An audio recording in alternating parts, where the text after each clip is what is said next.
अस्सलाम वालेकुम व्यूवर्स, कैसे हैं आप सब। उम्मीद करती हूँ आप सब ठीक होंगे, खैर आफियत से होंगे। तो जी आज मैं आप लोगों के साथ डिमॉल मिल्क पर जो है अपना रिव्यू शेयर करने जा रही हूँ। ये जो लोशन है, अगर इसको कंपेयर किया जाए पॉन्ड्स के, वैसलीन के और लोकली जो अवेलेबल है मार्केट में, आम शॉप्स पे मिल जाते हैं इजीली, उनसे काफ़ी ज़्यादा बेहतर है क्योंकि इसकी फॉर्मुलेशन बहुत अच्छी हुई है। मैंने इसको एक मेडिकल स्टोर से परचेज़ किया था। वैसे तो आपको पता है मैं डिफरेंट जो है प्रोडक्ट यूज़ करती रहती हूँ, लेकिन मेरी ट्राई होती है कि मैं आप लोगों को जो है कोई अफोर्डेबल लोशन जो है या मॉइस्चराइज़र जो है वो भी फाइंड करके दूँ।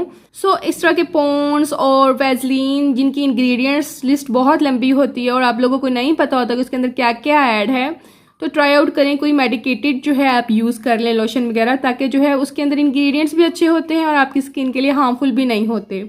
तो ये जो प्रोडक्ट है ये मैं नॉर्मल टू ड्राई स्किन वालों को हाईली रेकमेंड करूंगी। इसके अलावा जिसको सेंसिटिव स्किन वाले भी यूज़ कर सकते हैं। इसके अंदर लाइट सी फ्रेग्रेंस ऐड है। जो लोग जो है फ्रेग्रेंस फ्री प्रोडक्ट यूज़ करते हैं उनको मैं ये रेकमेंड नहीं करूंगी, ठीक है।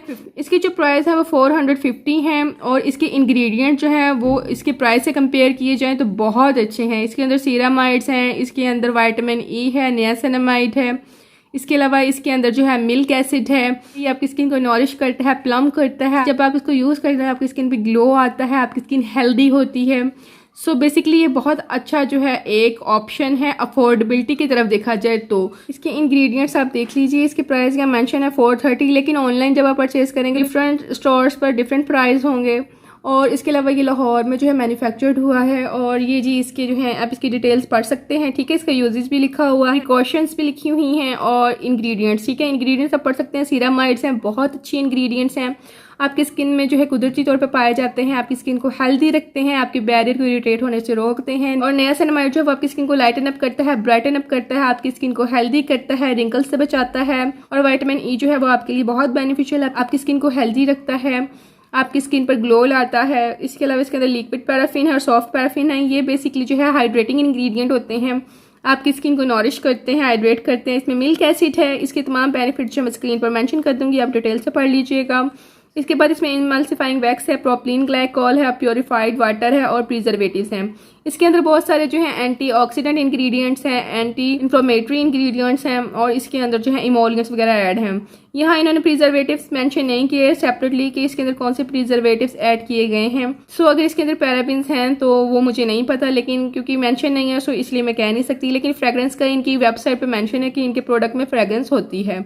दैट्स वाई मैं आप लोगों को बता रही हूँ, लेकिन बहुत माइल्ड सी है और बहुत अच्छी बात है इन्होंने मेंशन किया हुआ। इनको यहाँ भी मेंशन करना चाहिए थी कि इसके अंदर फ्रेग्रेंस है, ठीक है।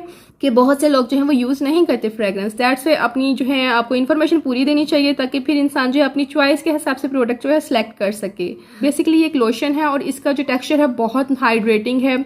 आप एक दफ़ा यूज़ कर लें तो बहुत देर तक आपकी स्किन जो हाइड्रेट रहती है। इसके अंदर कोई भी आर्टिफिशियल कलर ऐड नहीं किया गया। इसका आप टेक्सचर देख लीजिए, बहुत लाइट वेटेड टेक्सचर है, क्विकली एब्जॉर्ब हो जाता है आपकी स्किन में। बिल्कुल भी आपको इसको लगाने के बाद स्वेटिंग नहीं होती और आपके फेस पर शाइनी सा लुक और ग्रीसीनेस नहीं आती। बहुत से लोगों को ऐसी चीज़ें नहीं अच्छी लगती। वैसे तो ये ऑल स्किन टाइप को रेकमेंड किया गया है, यानी ऑयली स्किन वाले और कॉम्बिनेशन स्किन वाले भी इसको यूज़ कर सकते हैं। लेकिन ऑयली स्किन वालों को गर्मियों में मैं यही रेकमेंड करूँगी कि आप लोग जो हैं कोई जेल बेस्ड मॉइस्चराइजर यूज़ करें या लोशन यूज़ करें। वो लोग यूज़ ना करें जिनको जो है फ्रेग्रेंस से एलर्जी है या फ्रेग्रेंस सूट नहीं करती। वैसे तो मैं फ्रेग्रेंस वाले जो प्रोडक्ट है रेकमेंड नहीं करती, मॉइस्चराइजर सीरम्स वगैरह में तो बिल्कुल नहीं करती, क्योंकि फ्रेग्रेंस का वैसे कोई बेनिफिट नहीं होता और फ्रेग्रेंस वाले प्रोडक्ट जो है वो आपकी स्किन को जो है विद इन टाइम सेंसिटिव कर देते हैं। और वैसे भी मैंने आप लोगों को बताया कि अगर आप पॉन्ड्स के देख लें लोशंस या आप वैसलीन के देख लें या आप केयर की देख लें, बहुत से पाकिस्तानी ब्रांड्स हैं जिनमें बेइंतहा फ्रेग्रेंस होती है और उनके इंग्रेडिएंट्स का भी कुछ अता पता नहीं होता क्या क्या अंदर ऐड किया गया है।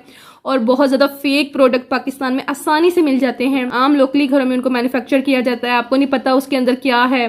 दैट्स वाई मैं आप लोगों को रेकमेंड करूंगी कि ऐसे जो प्रोडक्ट जिनका आपको पता ना हो कि वो मैन्युफैक्चर कहाँ हुए हैं या उनकी फार्मूलेशन क्या है, उससे बहुत बेहतर ये है कि आप कोई मेडिकेटेड जो है लोशन परचेज करें जिसके आपको अंदर पता हो क्या है, ठीक है। अगर इसके प्राइस से कंपेयर किया जाए तो 175 ml बहुत अच्छी क्वांटिटी है, ठीक है। और वैसे भी सर्दी आने वाली हैं तो आपने अपनी स्किन को हाइड्रेट रखना है और बिल्कुल भी आप लोगों ने अपनी स्किन पर जो है लोशन वगैरह को, मॉइस्चराइजर को स्किप नहीं करना, ठीक है। आई होप कि आप लोगों को ये वीडियो भी अच्छी लगी होगी। अच्छी लगी हो तो जी लाइक कीजिएगा, चैनल को सब्सक्राइब करना मत भूलिएगा, बेल आइकन का बटन क्लिक कर लीजिएगा।